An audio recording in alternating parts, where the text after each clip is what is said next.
Bismillah jadi wiwitan, alhamdulillah pujian, rahmat salam kepanutan, Muhammad Rasul pilihan, kasahabat naridoan, keluargana kabehan, ieu nadom singkat pisan, hitung-hitung peringatan, umum ka ihwan, utamana ka diri pisan, jalma di zaman ayeuna, taledor kana salatna, padahal eta dosa pisan, kacida pisan gedena, Nabi atos nyarioskeun, dina hadis dijelaskeun, umat Islam di akhir zaman kana salat naringgalkeun, tinggal salat 5 waktu, poho ka Allah nu satu. Lamun jalma masih salat, aya hareupan salamet,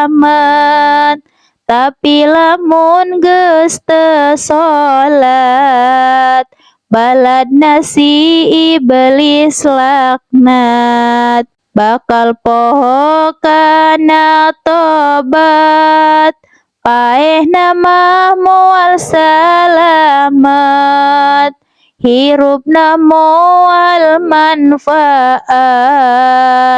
usahana ge darurat, bakal cilaka maotna, seuneu neraka tempatna,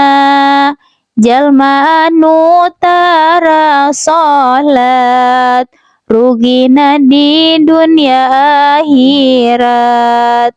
Dina hadis diterangkeun, ku Rasulna dijelaskeun, nu sok taledor salatna,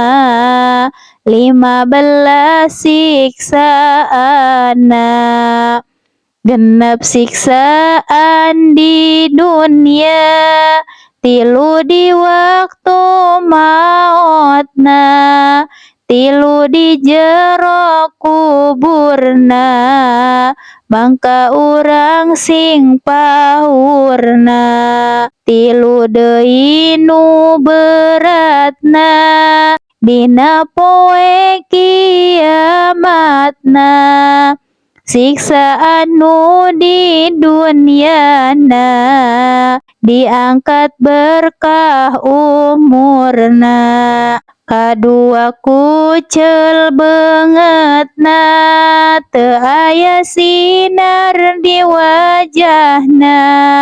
katilu kabeh amalna, ditolak ku pangeranna, kaopat teh doana, teu pisan diterimana, kalimana teu kabagean, doana para sholihin, kagenepna rugi pisan, maotna tanpa mawa iman, siksaan waktu maotna,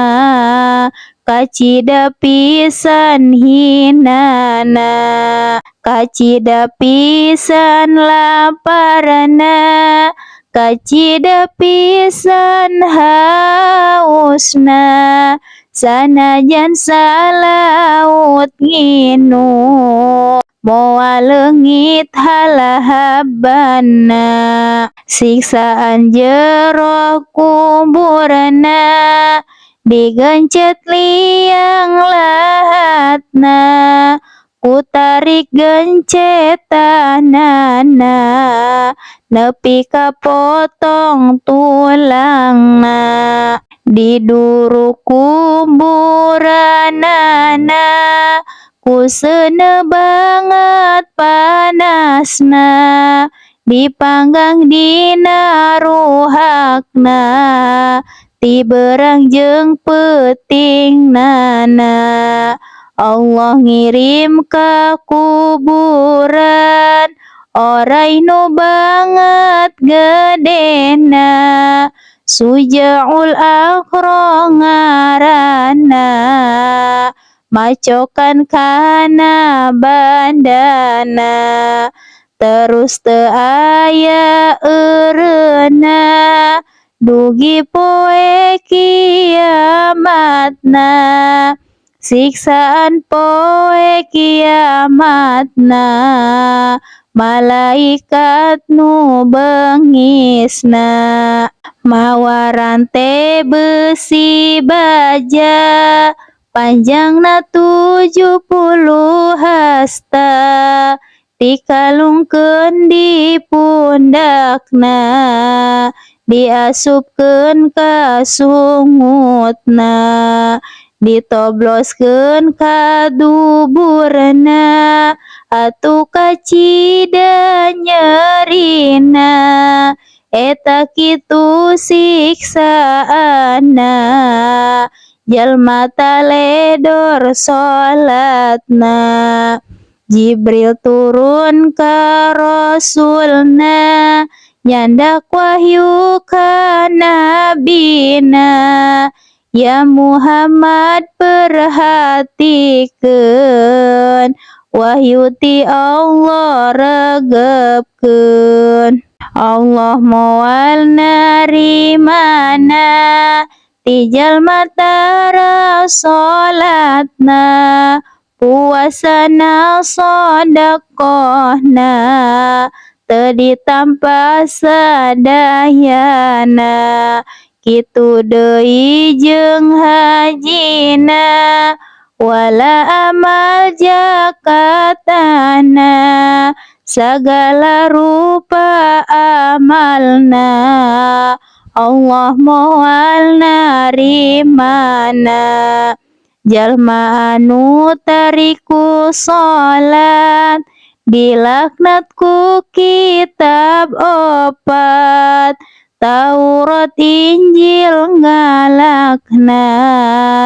kitu deui Jabur Quran unggal poe jeung peutingna Allah nurunkeun laknatna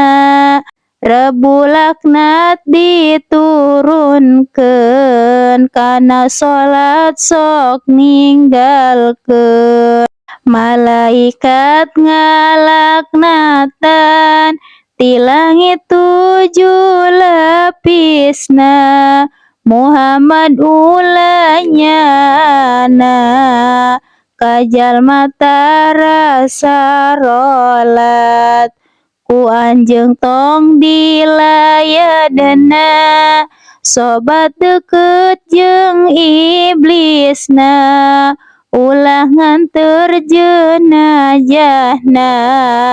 bisi kabawa laknatna ulah salam ka manehna ulah bere daharana ulah bere nginumna ulah sobat jeung manehna ulah kumpul jeung manehna bisi kabawa ajabna jalma nu tara salatna henteu aya agamana jauh ti rahmat Allahna jauh hampura Allahna di akhirat digolongna kagolongan munafikna, digandakeun siksaana dua kalieun nyerina engkin poe kiamatna dibangkolkeun teh leungeunna ditalikeun ka pundakna malaikat ngagebugna dibuka lawang sakorna diasupkeun ka nerakana digandakeun siksaana dua kalieun nyerina engkin poe kiamatna dibangkolkeun teh leungeunna di neraka barengna jeung Qarun ilungalakna sanguna kadaharngeun ngadoakeun aya dilaknatan manehna teh musuhna Allah bonga manehna keur hirup tara ngalakukeun salat